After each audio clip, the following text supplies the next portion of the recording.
जो हम लोगों ने कई मौलानाओं को सुना, ख़ासतौर से पाकिस्तान के मौलाना जो बताते हैं हूरों के बारे में, ज़मीन पर जो महिलाएं हैं उनको वो इतना कमतर आंकते हैं और बताते ही हैं कि देखिए वहाँ जाएंगे तो वहाँ पर आपको ऐसी महिलाएं मिलेंगी, यहाँ तो इनकी तरफ आप ध्यान भी मत दीजिए। वो लोग जो सिखा रहे हैं, जो पढ़ा रहे हैं, वो क्या है? जी जी, देखिए मैं किसी के बीच में नहीं बोली, आशा करती हूँ कि कोई मेरे बीच में नहीं बोलेगा, क्योंकि मैं कुछ साइकोलॉजिकल, कुछ मनोवैज्ञानिक फैक्ट्स पर आज बात करना चाहूँगी। सैकड़ों सालों से मुसलमान बच्चों के साथ किस तरह का अत्याचार हो रहा है, उससे हम लोगों को दुख होता है, क्योंकि हम पढ़े लिखे मुसलमान हैं, हमें मंच मिलता है, हमें सम्मान मिलता है, तो हम उस मॉरल रिस्पॉन्सिबिलिटी को समझते हैं कि अपनी कौम के लिए हमारी कोई जिम्मेदारी है। प्लीज़ मुझे बीच में मत काटिएगा, अनइंटरप्टेड सिर्फ 2 मिनट दे दीजिएगा। अभी प्रोफेसर हारिस जी ने कहा कि 72 हूरों का जिक्र नहीं है। मैं उनकी इस बात का सम्मान करती हूँ अगर वो ये कह रहे हैं कि इस्लाम में 72 हूरों का जिक्र नहीं है, लेकिन ऐसी बहुत सारी चीज़ें हैं जिनका जिक्र नहीं है, लेकिन वो इस्लाम के नाम पे आज हो रही हैं। पैगंबर मोहम्मद सल्लल्लाहु अलैहि वसल्लम शिक्षा की बात करते थे, हम इस्लामिक कंट्रीज में सबसे पहले किताबें ही जला रहे हैं। पैगंबर मोहम्मद सल्लल्लाहु अलैहि वसल्लम तौहीद की बात करते थे, यानी कि अल्लाह और बंदे के बीच में कोई मीडिएटर नहीं होना चाहिए, आप डायरेक्ट अल्लाह को अप्रोच कर सकते हैं। और हमने आज इस्लाम को मौलानावाद में झोंक दिया है। हमारे पैगंबर बोलते थे जातियां खत्म करिए, कोई ऊंच नीच नहीं है, हमने 72-73 फिरकों में बांट दिया है। कहीं हम कहते हैं अहमदियास को मारो, कहीं हम कहते हैं शियाओं को मारो, कहीं हम बोराओं को कहते हैं ये मुसलमान नहीं है। पैगंबर मोहम्मद सल्लल्लाहु अलैहि वसल्लम महिला सम्मान की बात करते थे, हम ट्रिपल तलाक कर रहे हैं, हलाला कर रहे हैं, बहु विवाह कर रहे हैं, मिस्यार निकाह कर रहे हैं, यहाँ तक शरिया के नाम पर पॉक्सो एक्ट का वायलेशन कर रहे हैं। 12-12, 13-13 साल की बच्चियों के साथ निकाह करके उनका रेप कर रहे हैं इस्लाम के नाम पर। तो हमें ये तो मानना पड़ेगा कि इस्लाम कहीं ना कहीं अपना सात्विक अर्थ खो चुका है। कौन है वो लोग जो इस्लाम को इस्तेमाल करके एक एजेंडा चला रहे हैं? कौन है वो लोग जो अलगाववाद, कट्टरवाद और आतंकवाद फैला रहे हैं? और मुस्लिम समाज का पढ़ा लिखा व्यक्ति आईना दिखने को तैयार नहीं है। मैं सभी मुस्लिम स्कॉलर से ये अपील करती हूँ, ये आग्रह करती हूँ, हाथ जोड़कर ये रिक्वेस्ट करती हूँ कि प्लीज हम इस्लाम की किताबों को खोल के पढ़ें। अभी साजिद साहब ने कुछ हदीसों की बात करी, सैकड़ों की तादाद में फैब्रिकेटेड हदीस हैं, सैकड़ों फैब्रिकेटेड फर्जी हदीस हैं जो मुसलमान बच्चे को पढ़ाए जा रहे हैं। हम उनमें भी आग नहीं लगाते, हम उनको भी उठा के डस्टबिन में नहीं फेंकते हैं। मेरा सवाल तो हमारे प्रॉफिट को ही तो सवाल करेंगे। आपने जो सवाल उठाया बड़ा गंभीर सवाल है, जो जमीन पे चल रहा है आप लोग उसका ध्यान नहीं दे रहे हैं। जहां जा रहे हैं यही उपदेश दे रहे हैं कि देखिए ये करोगे तो जन्नत में जाके वो भी कुछ नहीं मिलेगा, पूरे जरूर मिलेंगे। पूरों पे फोकस क्यों है? एक बड़ी अजीब बात यह है आज के वक्त में, खास तौर से मीडिया में आने के लिए लोग, वो लोग जो इस्लाम का उपदेश लोगों को दे रहे हैं बड़े बड़े मंचों से, उनकी ज़िंदगी में इस्लाम कितना है वो झांक कर नहीं। कुछ गलत बात कही क्या उन्होंने? अरे उनकी अमली ज़िंदगी इस्लाम के खिलाफ है। उन्होंने कुछ गलत बात कही। इस्लाम ये कहता है कि एक मुसलमान लड़का और लड़की, हिंदू लड़के और लड़की से शादी नहीं कर सकता।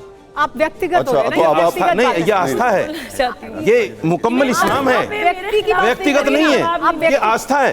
नबी पाक सल्लल्लाहु अलैहि वसल्लम ने ये फरमाया, देश का कानून भी होता है मौलाना साहब, मुसलमान के साथ ही मुसलमान की शादी जायज है। अगर हिंदू लड़के से या हिंदू लड़की से शादी होगी उसको अवैध माना जाएगा इस्लाम में। ये इस्लाम है, आपने जो उन्होंने इस्लाम है। मैं किसी इनके बारे में नहीं कह रहा हूँ, ऐसे हजारों औरतें हैं, हजारों मर्द हैं ऐसे, सिर्फ इनके बारे में नहीं कह रहा हूं। मेरा सवाल सिर्फ ये है कि जिंदगी इस्लाम से खाली और इस्लाम का उपदेश पैरा लगाते हैं। मेरी जिंदगी क्या है पहले मैं ये तो देखूं।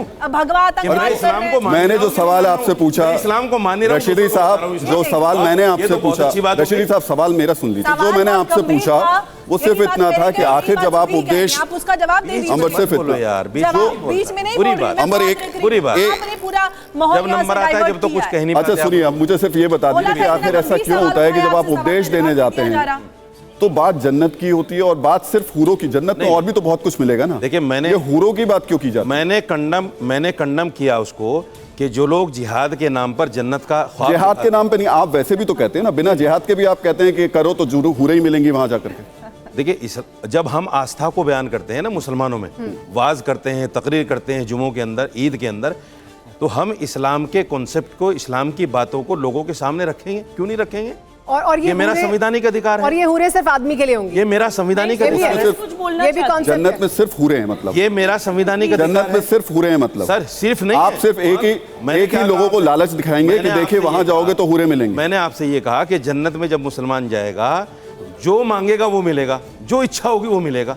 सिर्फ कहाँ से आ गया इसमें? साजिद साहब, और ये तो सिर्फ फिर आदमी को मिलेगा? 72 ये सिर्फ आदमी को मिलेगा, औरत को क्या मिलेगा? औरत को भी जो औरत चाहिए वो मिलेगा। नहीं, औरत को हूरे मिलेंगी? औरत जो चाहेगी। औरत क्या को क्या लिखा? मिलेगा? सवाल एक चीज का है ही नहीं ना। नहीं, एक चीज पे अगर हम आ अल्लाह जाए, के रसूल ने ये कह दिया कि जो चाहो वो मिलेगा, तो एक चीज की तो बात ही नहीं है। नहीं, अगर एक चीज की बात करें, आप क्यों जीरो इन करेंगे करें एक ना। चीज की बात आप? आप हूरों का, जब वहाँ हर चीज मिलेगी। आप ये कह रहे हैं कि हदीस में एक कॉन्सेप्ट चीज है की हूर का, कमी नहीं ना। हूर मिलेगी, किसको मिलेगी हूर? आदमी को मिलेगी, औरत को क्या वहाँ मिलेगा? तो सैकड़ों हजारों चीजें, एक ही बात पे क्यों अटके हुए हैं आप? नहीं तो औरत को क्या मिलेगा, आप बता दीजिए ना। जो औरत चाहेगी, आदमी को हूर मिलेगी और जो औरत को क्या औरत मिलेगा? चाहेगी वो मिलेगा। औरत को क्या मिलेगा? कमाल की बात है। आप मानने को तैयार नहीं है। नहीं, कोई नाम तो दे दीजिए ना। हदीस ये कहती है, कुरान ये कहता रशीद है, साहब कोई नाम तो दे जो दीजिए। चाहेगा वो मिलेगा। आदमियों के लिए आपने हूरों का नाम दे दिया, खत्म हो गई। आदमियों के लिए हूर मिले, आदमियों के लिए आपने हूरों का नाम दे दिया, महिलाओं के लिए भी कोई नाम तो दिया होगा ना, कुछ तो होगा ना हूर की जगह नाम, वो नाम बता दीजिए। इच्छा अनुसार मिलेगा। क्या नाम होगा?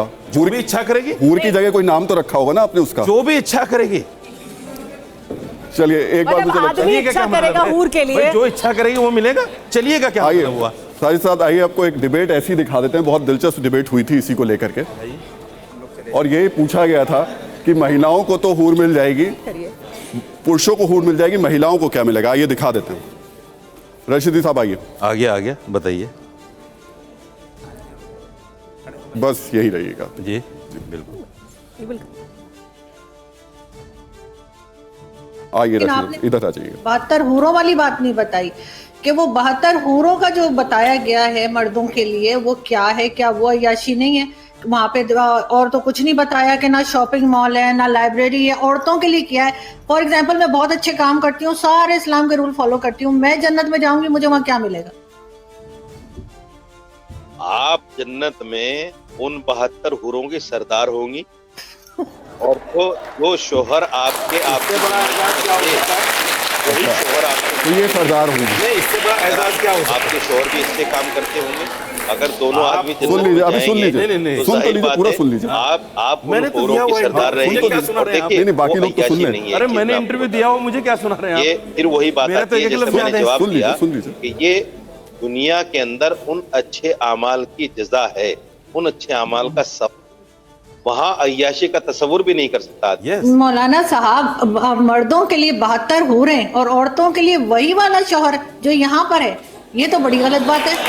औरतों को भी कोई चॉइस दीजिए ना, औरतों के लिए भी कोई अट्रैक्शन रखिए। क्या औरतों का दिल नहीं है? ये क्या बात हुई? औरतों के लिए वही शौहर, अगर शौहर के साथ ना बनती हो, बेशक बहुत नेक हो, लेकिन इस दुनिया में शौहर ना पसंद हो, किसी तरीके से उसके साथ जो है गुजारा कर लिया, वहां जाके फिर वही गले पड़ जाएगा। ये तो अजीब सी बात है। और आप लोग 72 हूरें लेके घूमेंगे। ये सवाल मुझसे नहीं बनता, ये सवाल मुझसे नहीं बनता। ये सवाल आप अल्लाह से कीजिए जिसने जन्नत में मुसलमान के लिए ये चीजें रखी हैं। ये सवाल अल्लाह से बनता है। देखिए मुझे सुन के हंसी भी आ गई मौलाना साहब, लेकिन तो रशीद काजिम को भी आई थी। साहब वो हंसी तो आपने बात ही ऐसी कही। अभी तक तो आपने ये कहा कि पुरुषों के लिए हूरे हैं, अब जो महिला ने पूछा आपसे, उसने कहा, आपने कहा आप हूरों की रानी बनेंगी, मतलब इससे बड़ा एजाज कुछ हो सकता है औरत के लिए? मतलब आप बताइए 72 इनको। औरतों की सरदार बन रही हैं, इससे बड़ा एजाज क्या होगा भाई बताइए। आपके लिए? मतलब अगर करेंगे आप वो आप, इसको एजाज ना समझे तो ना समझे। मैं आप बहुत गंभीरता के साथ बात कर रहा हूँ। सुन लेते हैं। इसका मतलब सुबह ये, इस पर कुछ कहना चाह रही इसका है। मतलब ये कि आप चाहते हैं कि महिलाएं वहां जाकर भी आपकी सेवा ही मैं नहीं करें, चाहता हूँ, वहां जाकर भी आपकी सेवा ही मेरी करें। आस्था पे चोट नहीं कर सकते आप, प्लीज आस्था पे चोट नहीं कर सकते। नहीं, आप ये आस्था मेरी की आड़ नहीं ले ये सकते आस्था- हमेशा। ये आप आस्था हमेशा का- आस्था की आड़ ये मत आस्था का लीजिए। मुद्दा नहीं है। आप ये कह रहे हैं कि आस्था है। औरत इससे ज्यादा तसव्वुर बिल्कुल नहीं कर आस्था है। सकती। आप क्यों नकार औरत नहीं इससे सकते ज्यादा उसको। तसव्वुर नहीं कर आप सकती? नकार नहीं सकते सुबह बिल्कुल। बताइए क्यों आस्था औरत पे इससे चोट मत ज्यादा कीजिए। तसव्वुर नहीं कर सकती? ये मेरा आस्था की संवैधानिक हर बार आड़ अधिकार मत लिया है करिए और बचने के पुरानिक लिए। अधिकार है। जी सुबह बताइए। देखिए, मैं 72 हूरों के कॉन्सेप्ट पर आपसे पहले भी बोला था कि कुछ मनोवैज्ञानिक स्तर पे बात करना चाहती हूँ। बहुत ही छिछले स्तर पे ये लोग हंस के या सरकास्टिक स्माइल देकर एक्चुअली इस्लाम को बेइज्जत करते हैं। मुस्लिम कौम को भी देखना चाहिए कि आप कैसे नहीं कर लोगों रही हैं हिंदू से शादी के करके। हाथ में हमने अपने आप मजहब एक की गैर मुस्लिम बागडोर से दे शादी रखी करके आप है। इस्लाम को बदनाम नहीं कर रही हैं। मुस्लिम कौम को ये मनन करना चाहिए कि आप हमने इज्जत दे रही हैं इस्लाम की इस्लाम को। बागडोर ऐसे मौलानाओं के हाथ में दे रखी है जो करोड़ों लोगों के सामने आकर नेशनल मीडिया पर इस्लाम को बदनाम करते हैं। आप बदनाम मैं कर रही आपको हैं। बताती हूँ। आप मैं बताती हूँ ये क्यों ये कॉन्सेप्ट लाते हैं। मैं आपको अब साइकोलॉजिकल आप एस्पेक्ट पे बदनाम बात कर रही हैं करती हूँ। इस्लाम को। तर्क पे जवाब इस्लाम दीजिएगा। कहता है इस चीज को जो देखिए, आपने अब ये किया। मेरी बात आप काटेंगे। बताइए मुझे। सुन लीजिए। ये जानते इस्लाम हैं इस कि चीज अब को मैं कहता ऐसा है। कुछ अच्छा, सुन तो बोलूंगी लीजिए। आप जो इस्लाम ये की 7 जन्म लेके भी जवाब नहीं दे पाएंगे। एक सवाल मेरा काउंटर आपने जब बोला तो वो बोली काउंटर चुप रही। सुन लीजिए, सुन लीजिए। पहले सुनिए, पहले सुनिए फिर देखो, बोलिएगा। जी, पहले सुनिए। मोहतरमा